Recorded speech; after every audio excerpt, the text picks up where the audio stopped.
Voltamos à nossa aula, né? Nós vamos trabalhar agora as excludentes as situações de culpabilidade. E aí nós vamos dar as excludentes da culpabilidade, né? Vamos lá, então eu falei para vocês que para que uma pessoa pratique um fato criminoso, lembra que crime é composto de 3 elementos. Fato típico, fato ilícito ou antijurídico, mas não só, a pessoa deve ter culpabilidade. Professor, o que é culpabilidade? Culpabilidade, pessoal, é o juízo de reprovação, é o juízo de censura, de reprovação, que recai sobre uma pessoa que praticou um fato típico e ilícito. Quando uma pessoa pratica um fato típico e ilícito, agora eu quero ver se essa pessoa, a conduta praticada por ela é o que? Reprovável, ou seja, se essa pessoa de fato, ela merece receber uma pena ou ela deve ser isenta de pena. Então, quando uma pessoa pratica um fato típico e um fato ilícito, se ela praticou um fato ilícito é porque ela não estava dentro dessas circunstâncias de excludência da ilicitude. Ela praticou um fato típico e ilícito. Mas para ser criminosa, para responder, para ela ser condenada por um crime, essa pessoa deve ter culpabilidade. Por quê? Porque se essa pessoa não tiver culpabilidade, não há crime. Se não há crime, pessoal, essa pessoa ela continuará com bons antecedentes, primária, tudo certinho. Beleza? Vamos lá então? Professor, quais são os elementos da culpabilidade? Primeiro, pessoal, são 3 elementos. Primeiro, essa pessoa deve ser uma pessoa o quê? Imputável. Imputável. Professor, o que é uma pessoa imputável? Pessoa imputável é aquela pessoa inteiramente capaz de entender o caráter ilícito do fato e de se determinar conforme esse entendimento. Falei em termos jurídicos, falar de uma linguagem agora mais clara. Imputável, pessoal, é aquela pessoa que tem um desenvolvimento mental completo, aquela pessoa que entende o que faz, sabe o que faz, é aquela pessoa que não é doida. Ela não é doida. É uma pessoa que, quando ela pratica o crime, ela sabe o que está fazendo. E ela podia se comportar de forma diferente da forma como ela se comportou ao praticar um crime. Então, quando eu falo que uma pessoa é imputável sou eu, é você. É uma pessoa inteiramente, totalmente capaz de entender, de compreender o caráter ilícito do fato e de se autodeterminar conforme esse entendimento. Agora, professor, então, se eu e você somos imputáveis, a pessoa que não tem culpabilidade é a pessoa inimputável. Então, pessoal, aqui, ó, a pessoa inimputável. A pessoa inimputável, aí ela não tem culpabilidade. Por que ela não tem culpabilidade, pessoal? Quem que é o inimputável? Inimputável para o direito penal é aquela pessoa que sofre, por exemplo, de uma doença mental, sofre de um desenvolvimento mental incompleto ou retardado. A pessoa tem um problema de retardado, ela tem um desenvolvimento mental incompleto ou ela é retardada para fins psicológicos, para fins intelectuais. Aquela pessoa, exemplo, uma pessoa que é doente mental, uma pessoa que sofre uma doença mental, a pessoa não sabe o que faz. Ou até ela sabe o que faz, mas ela não tem poder de autodeterminação, ela não consegue se controlar. Aquela pessoa que é doida, aquela pessoa que sofre de um retardamento mental, de alguma doença mental ou de algum desenvolvimento mental incompleto, essa pessoa é chamada, para o direito penal, de pessoa inimputável. Se essa pessoa é inimputável, ela não é imputável, ela é inimputável. Por quê? Porque ao tempo do fato, essa pessoa é inteiramente incapaz de compreender, de entender o caráter ilícito do fato. Ou se até essa pessoa entende, mas ela não tem poder de autocontrole, ou seja, ela não tem poder de autodeterminar-se conforme esse entendimento. Então a pessoa não consegue se controlar, não consegue se autodeterminar em razão dessa doença, desse desenvolvimento mental, desse retardo mental. Então é uma pessoa que ou ela é inteiramente capaz de entender o caráter do fato, ou ela não consegue se controlar, se determinar conforme esse entendimento. Essa pessoa, para fins penais, ela é uma pessoa inimputável. Se ela for inimputável, pessoal, aí nós não temos o quê? Culpabilidade. Para ter culpabilidade, tem que ser uma pessoa imputável. Ficou claro isso para você? Professor, e o semi-imputável? Semi-imputável é aquela pessoa que ela é parcialmente, presta atenção, eu vou até ler para vocês e aí eu explico, ó. Tá lá no artigo, tá lá no parágrafo único do artigo 26 do Código Penal, fala o seguinte: a pena pode ser reduzida de 1 a 2 terços se o agente, em virtude de perturbação de saúde mental ou por desenvolvimento mental incompleto ou retardado, não era inteiramente capaz de entender o caráter ilícito do fato ou de determinar-se conforme esse entendimento. Presta atenção, o semi-imputável é aquela pessoa que ela não é inteiramente incapaz. Presta atenção, ela não é inteiramente capaz. Ela não é inteiramente capaz de entender o caráter ilícito do fato ou de determinar-se conforme esse entendimento. É aquela pessoa parcialmente, não ela presta atenção, se a questão falar que a pessoa é totalmente, inteiramente incapaz, presta atenção, se a questão falar que ela é inteiramente incapaz de entender o caráter ilícito do fato, inimputável. Se a questão falar que essa pessoa não era inteiramente capaz, se a questão falar inteiramente capaz, inteiramente inimputável.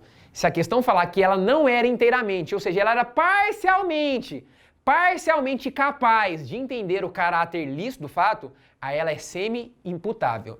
Nesse caso, a lei fala que o juiz ele vai diminuir a pena desse semi-imputável de 1 a 2 terços. Ele vai ser condenado e o juiz vai diminuir a pena dele de 1 a 2 terços. Agora, se o juiz entender que esse sujeito que é semi-imputável, que ele parcialmente ele sabe o que faz, parcialmente a doença mental, o retardo mental dele, não faz dele inteiramente incapaz de entender o caráter ilícito do fato. Não, ele sabe, ele tem uma parcialidade, ele tem uma parcialidade de saber, de ele entender o caráter ilícito do fato, ele tem uma noção.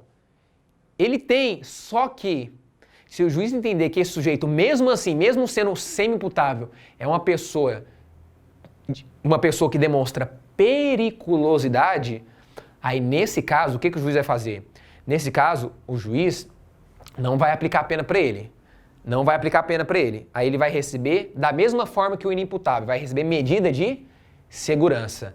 Medida de segurança. Aí esse sujeito, ele vai ser internado em um hospital de custódia e vai receber os devidos tratamentos, né, para essa situação. Mas não recebe pena, viu? Se a pessoa for uma pessoa inimputável ou for uma pessoa semi-imputável, mas uma pessoa semi-imputável que é uma pessoa dotada de periculosidade, aí o juiz não aplica pena não. Aí a pessoa não é condenada com pena. A pessoa, ela é absolvida, é a chamada absolvição imprópria. A pessoa é absolvida, só que ela não recebe pena de prisão. Ela recebe medida de segurança, que pode ser internação em hospital de custódia ou tratamento ambulatorial. No caso, a pessoa é acompanhada, né, por pessoas da saúde, psiquiatra, psicológico, aí é acompanhada com medicamento, né, em relação a essa situação dela. Beleza? Ficou claro? Professor, qual que é a outra situação que exclui também? A culpabilidade. A pessoa inimputável, pessoal, que é a pessoa que ela entra numa situação de embriaguez involuntária, presta atenção, embriaguez involuntária decorrente de caso fortuito ou força maior. Não é aquela situação que a pessoa se embriaga para praticar o crime não, viu? Inclusive, aquela pessoa que se embriaga para ficar doidona, para ficar louca, para praticar o crime, para ter mais coragem de praticar o crime, essa pessoa, na verdade, além de responder e ser condenada pelo crime, ela vai ter uma agravante. Essa é a chamada embriaguez pré-ordenada. O que é embriaguez pré-ordenada? Embriaguez pré-ordenada é aquela embriaguez que a pessoa se embriaga voluntariamente para ficar mais corajosa para praticar o crime. Isso é pior, isso é uma agravante. Não estou falando dessa embriaguez não, viu? Ah, professor, é aquela pessoa que embriaga, ela começa a beber, ela não quer ficar bêbada, ela se embriaga. Essa embriaguez culposa também. Não exclui a culpabilidade não, viu? A única situação de embriaguez que exclui a culpabilidade é aquela situação de embriaguez completa, a pessoa fica completamente embriagada e ela fica completamente embriagada numa situação involuntária, decorrente de caso fortuito ou força maior. Nesse caso, exemplificamente, vamos imaginar que você está num determinado lugar, a pessoa coloca um remedinho, coloca alguma pílula, algum remedinho na sua bebida. Você bebe, fica doidona, você fica totalmente... Você fica embriagada. Perceba, nesse caso, foi uma situação decorrente, não foi voluntário, você não quis ficar bêbado, na verdade. Nesse caso, botaram alguma coisa na sua bebida e você ficou ali fora de si, não é? Você ficou embriagado, mas não é uma embriaguez voluntária, é uma embriaguez involuntária, né? Ou imagine que você, vou dar um exemplo, pessoal, um exemplo tosco, mas exemplo de doutrina, exemplo que, né, a gente vê aí. Vamos imaginar que uma pessoa, você vai visitar um amigo seu e ele mora perto de uma empresa, ele mora do lado de uma empresa que produz cerveja.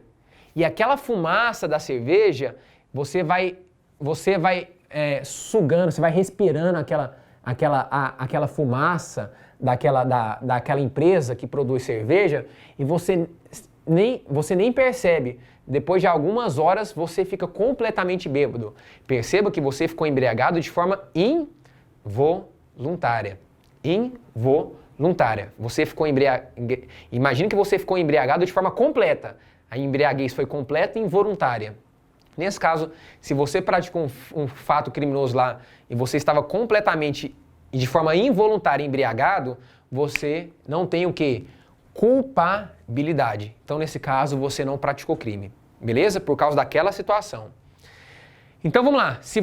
A pessoa que sofre de doença mental, desenvolvimento mental incompleto, retardo mental, pessoa que está em situação de embriaguez completa e involuntária decorrente de caso fortuito ou força maior, menores de 18 anos, todas essas situações a pessoa é inimputável. Se ele é inimputável, a pessoa não tem culpabilidade. Se não tem culpabilidade, não tem crime. Para ser crime, a pessoa tem que ser imputável. Se você for inimputável, você não tem culpabilidade. Beleza? Vamos lá. Pessoal, a embriaguez, vamos lá. A emoção ou a paixão exclui a imputabilidade? Uma pessoa que pratica um crime sobre forte emoção, sobre forte paixão, exclui o crime? Não, pessoal, não exclui, viu? O fato de uma pessoa praticar um crime sobre forte emoção, forte paixão, um crime passional, aquilo ali pode servir como um atenuante. A pessoa pode ter a pena reduzida, uma atenuante, mas não exclui a imputabilidade, viu? Não exclui a imputabilidade. Ela é imputável e vai responder pelo crime porque ela tem culpabilidade, beleza? Vamos lá. Para uma pessoa também, qual que é o outro elemento da culpabilidade? A potencial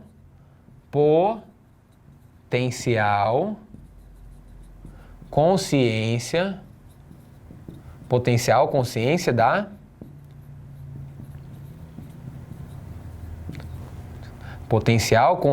da ilicitude.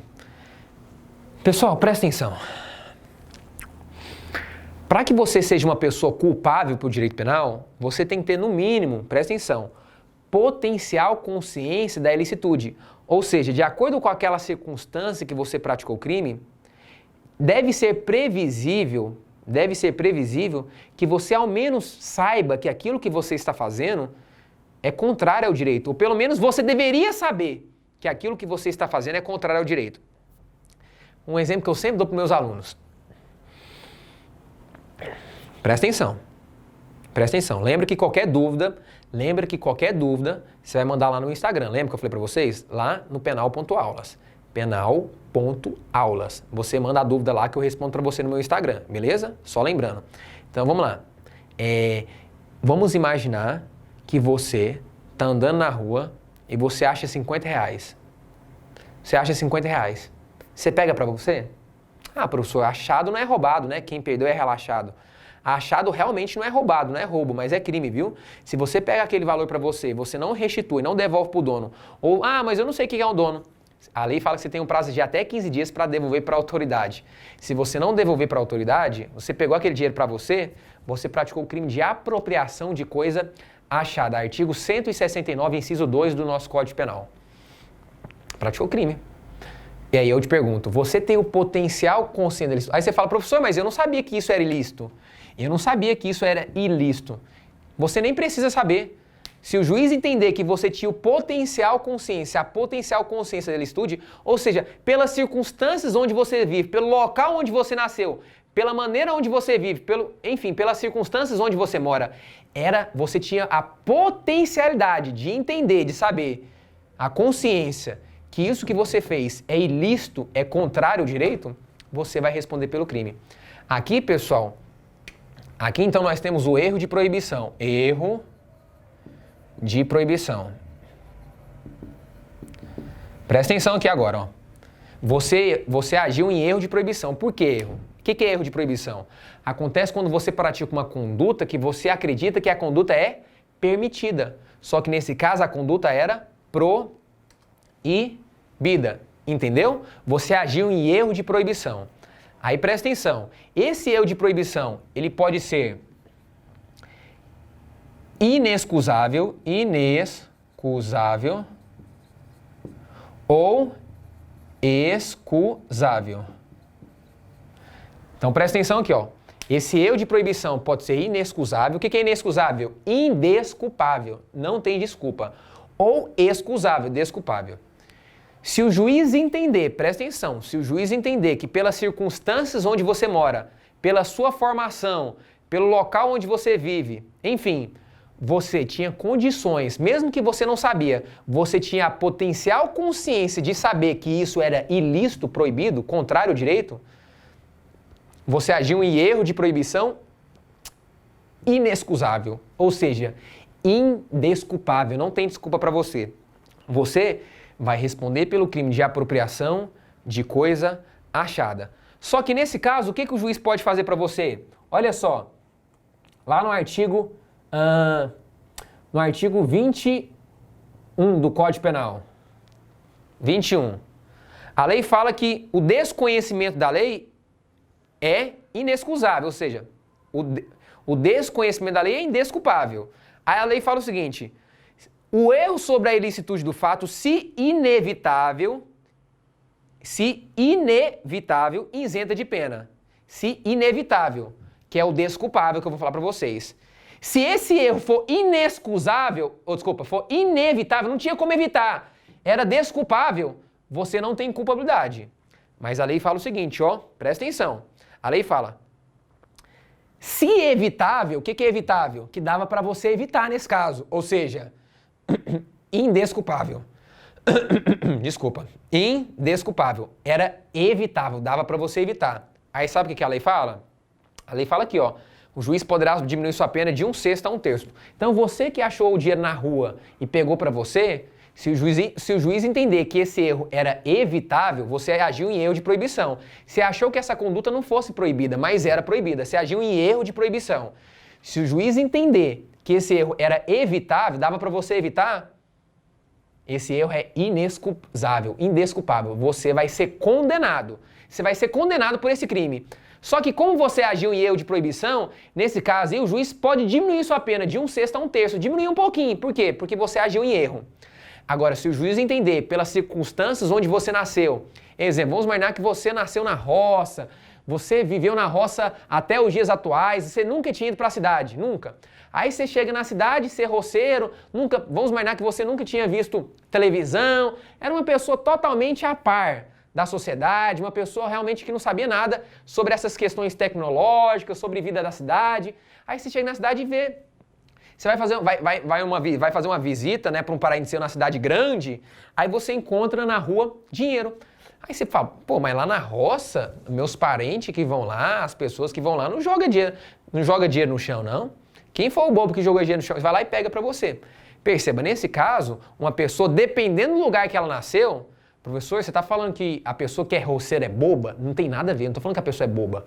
A pessoa pode ser até muito mais inteligente que uma pessoa da cidade grande. Aliás, muitas pessoas que vivem na roça, aliás, tem muita coisa para nos ensinar. Que a gente vive essa correria louca da cidade grande, não paramos, vivemos uma vida, né, de ansiedade, preocupação, muitos vivem essa vida, e muitas pessoas vivem na roça, não tem muita coisa, não tem muita tecnologia, não tem muitos bens, mas tem uma qualidade de vida 1 bilhão de vezes melhor do que a sua. Sem muita coisa. Até mesmo porque a gente não precisa de muita coisa para ser feliz, né? A gente não precisa.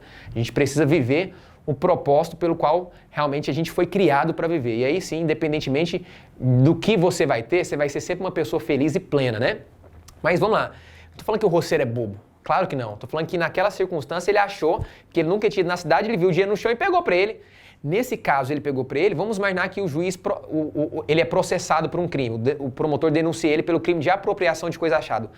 Para esse sujeito aí, se o juiz entender que ele não tinha potencial consciência da ilicitude, aí ele agiu em erro de proibição inevitável.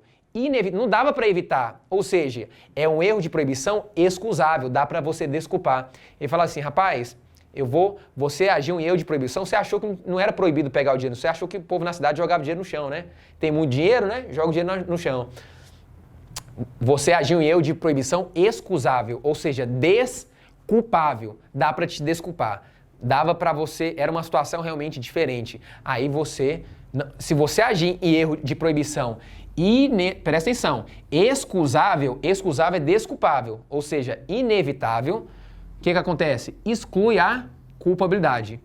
Então, se o agente age em erro de proibição excusável, desculpável, ele não tem culpabilidade. Se não tem culpabilidade, naquele exemplo da pessoa que veio da roça, estou dando exemplo, para aquele sujeito específico, então ele não sofrerá pena, ele não praticou crime. Por quê? Ele não tem culpabilidade. Beleza?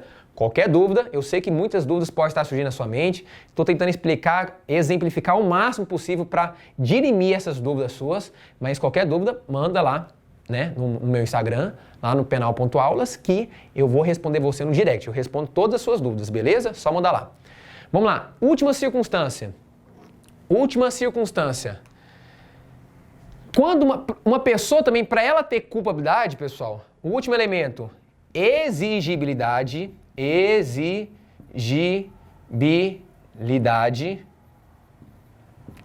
de conduta diversa.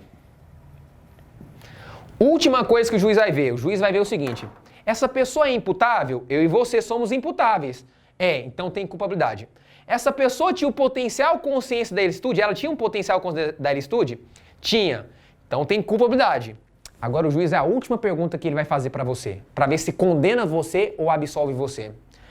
Eu posso exigir dessa pessoa uma conduta diferente? Aquela pessoa que praticou aquele fato típico e ilícito, eu posso exigir dela, segundo as regras da cultura, dos costumes, o bom senso comum, segundo as regras que regem a vida em comum na sociedade, eu posso exigir dessa pessoa uma conduta diferente? Normalmente, quando uma pessoa rouba, mata, estupra, ameaça, furta, normalmente você pode esperar dela uma conduta diferente. Se for possível exigir dela uma conduta diferente, ela podia ter uma conduta diferente do crime, então ela tem culpabilidade. Mas nós temos duas situações em que você não pode exigir de uma pessoa uma conduta diferente. Aí, nesse caso, ela não tem culpabilidade. Quais são, professor? Vamos lá. Aqui, ó. Nós temos duas situações. Nós temos a obediência hierárquica. Obediência hierárquica. E nós temos, pessoal, a coação moral. Coação moral. E essa coação deve ser o quê? Irresistível, claro, né? Irresistível. Então, pessoal, presta atenção. Isso está lá no artigo 22 do Código Penal. E aí nós vamos encerrar nossa aula. Eu vou ler e depois vou explicar. Fala o seguinte, ó. Se o fato é cometido sob coação irresistível, essa coação é a coação moral. Coação moral irresistível ou em estrita obediência à ordem, não manifestamente ilegal, então é uma ordem não manifestamente ilegal. fala o seguinte, de superior e hierárquico, quando fala superior e hierárquico, quando a lei fala superior e hierárquico, diz respeito a uma pessoa, fala em questões envolvendo funções de direito público.